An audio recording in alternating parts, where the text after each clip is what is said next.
मधुबन के बाबा,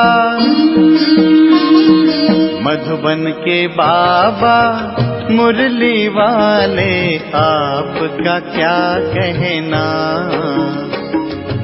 आपका क्या कहना। ओम शांति।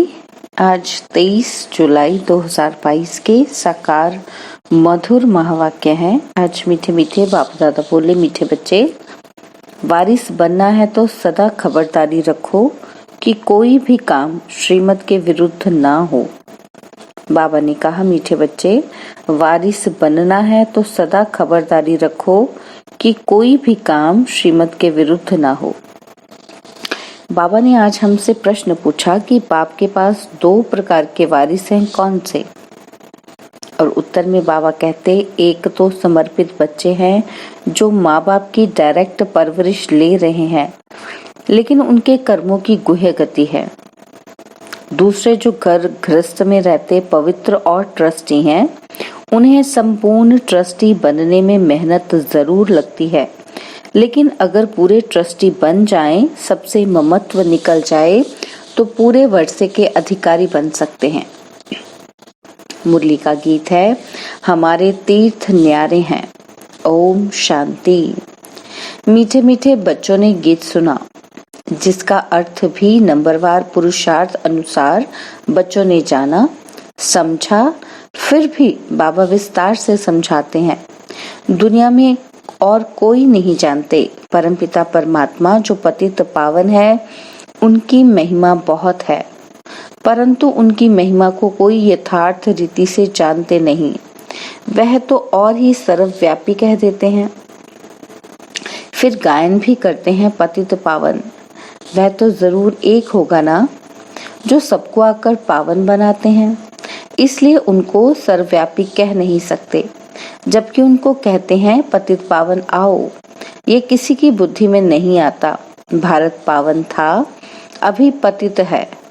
तुम पावन दुनिया के मालिक थे, अभी पतित दुनिया में हो। जानते हो, हमको बाबा फिर से पावन दुनिया का मालिक बनाते हैं। जो मालिक बनाने वाले थे वही आए हुए हैं। यह है तुम्हारी चैतन्य यात्रा, जिसके यादगार फिर भक्ति मार्ग में वह यात्रा चली जाती है। तुम बच्चे जानते हो कि अभी वही पूज्य देवी देवता जो पुजारी बने थे, वही ब्राह्मण बने हैं, फिर सुदेवता बनेंगे। बाप ही बैठ कर्म अकर्म विकर्म की गुह्य गति समझाते हैं। भविष्य नई दुनिया में तुम्हारे कर्म अकर्म होंगे, यथा राजा रानी तथा प्रजा, बाकी सब शांति धाम में थे। यह तो बड़ी सहज बात है कि भारत सुखधाम था, संपूर्ण निर्विकारी थे, जिनों का देवी देवता नाम मशहूर है, दूसरा कोई नाम नहीं लेते हैं। लक्ष्मी नारायण सूर्यवंशी, फिर राम सीता चंद्रवंशी थे, फिर उन्हों की डायनेस्टी कहा जाता है। इतनी और किसी की डायनेस्टी नहीं चलती है। क्रिश्चियन की भी थोड़ा समय चलती है, पहले बादशाही नहीं होती है। आधा समय के बाद जब प्रजा वृद्धि को पाती है, तब राजाई चलती है। एडवर्ड, जॉर्ज आदि फिरते रहते हैं, थोड़े थोड़े टाइम में फिर बदलते जाते हैं। यह एक ही डायनेस्टी है जो 1250 वर्ष चलती है, इसमें बदली सदली नहीं होती है। सूर्यवंशी चंद्रवंशी डायनेस्टी वालों का ही नाम चलता है। समझा जाता है कि भिन्न नाम, रूप, देश, काल होंगे। लंबी चौड़ी डायनेस्टी चलती है, चेंज नहीं होती है। इस समय तुम बच्चों को बाप बैठ अच्छा कर्म करना सिखलाते हैं। तुम बच्चे कभी किसी को दुख नहीं दो। यहाँ तुम सब पढ़ने के लिए बैठे हो, अपने अपने घर में भी बहुत रहते हैं, घर में रहते हुए भी वारिस बन सकते हैं। यहाँ जब तक माँ बाप परवरिश करते हैं, उन्हों के कर्मों की गति भी न्यारी है। बाकी जो बाहर रहते हैं, सब कुछ बाबा का समझ ट्रस्टी बनकर रहते हैं, वह भी जैसे वारिस हो गए। हाँ, डिफिकल्टी जरूर होती है। जब सबसे ममत्व टूट जाए और पूरा निश्चय हो, हम सब कुछ उनके अर्पण करते हैं। जीते जी हम उनकी मिल्कियत के ट्रस्टी हैं। ऐसे कोई जीते जी बनते नहीं हैं। जब बनने का समय होता है, तब ट्रस्टी बनाकर जाते हैं। यहाँ सरेंडर करते हैं। बाबा कहते हैं बच्चे ट्रस्टी होकर रहो। यह तो भक्ति मार्ग में भी कहते आए हो, भगवान ने सब कुछ दिया है। अभी बाप कहते हैं बच्चे यहाँ तुम सम्मुख बैठे हो, अब देह सहित जो कुछ भी तुम्हारा है उनसे ममत्व निकालना है, जिसके लिए कहते आए हो कि सब कुछ ईश्वर का दिया हुआ है। जब वह आएंगे तब उन पर वारी जाएंगे, उनके हवाले सब कुछ कर देंगे। यहाँ तो इनको जायदाद आदि बनानी नहीं है। यह कोई लेने वाला नहीं है, देने वाला है। कहते हैं ट्रस्टी बन पूछते रहना है, क्योंकि भूल चूक कभी भी हो सकती है। पक्का ट्रस्टी होने में टाइम तो लगता है। बाबा जानते हैं टाइम लगेगा।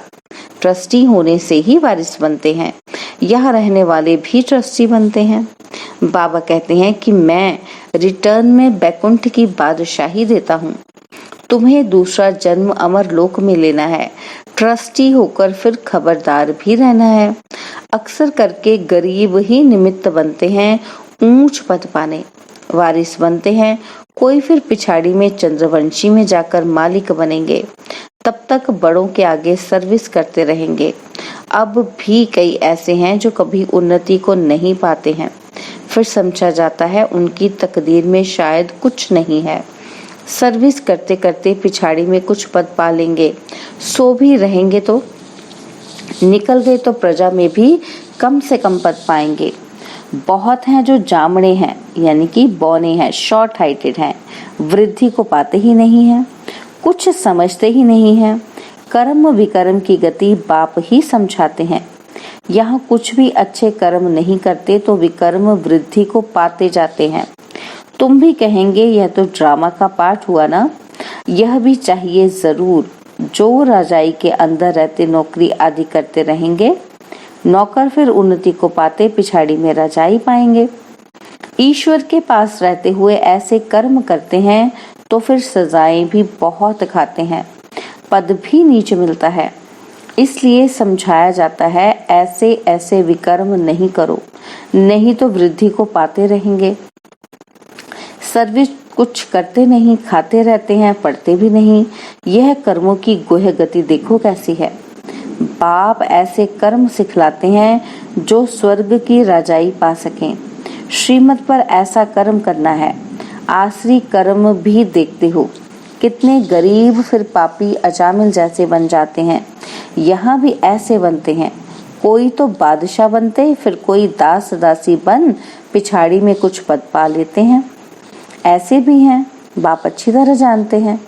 यहाँ रहते भी अच्छा कर्म नहीं करते हैं तो नशा भी नहीं रहता है। कर्म की गति बाप बैठ समझाते हैं।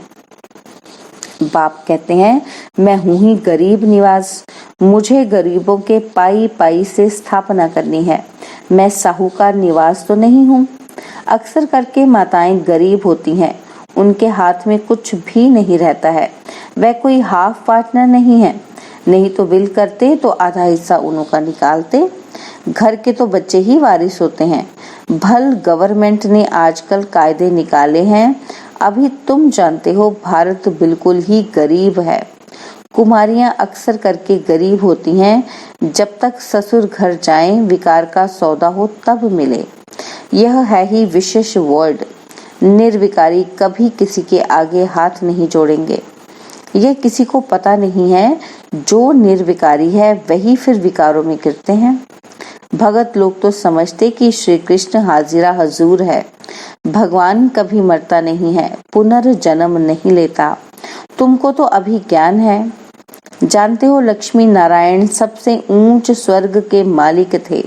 सीताराम को स्वर्ग का मालिक नहीं कहेंगे। यह भी अभी रोशनी मिली है।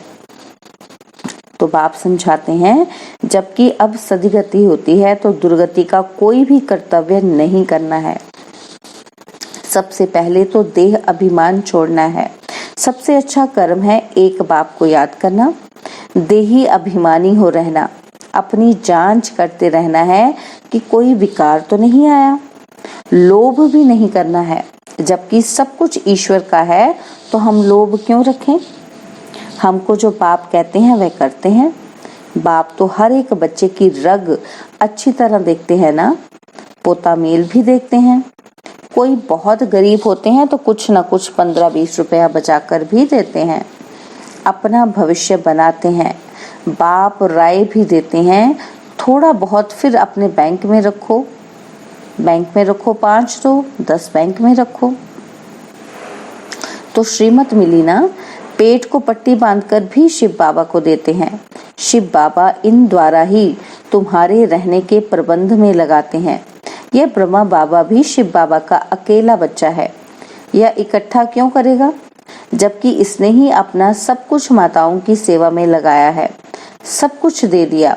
यह बच्चियां फिर 21 जन्मों के लिए वर्षा पाती हैं। तुम जानते हो, हमारे देवी देवताओं का ग्रस्त धर्म पवित्र था, अभी तो पतित बन गए हो। तब बाबा समझाते हैं, यह भी ट्रस्टी हो गया ना, तुम माताओं को ट्रस्टी बना लिया, तुम ये संभालो, ममत्व टूट गया। बाप ने साक्षात्कार करा दिया कि तुम विश्व के मालिक बनते हो।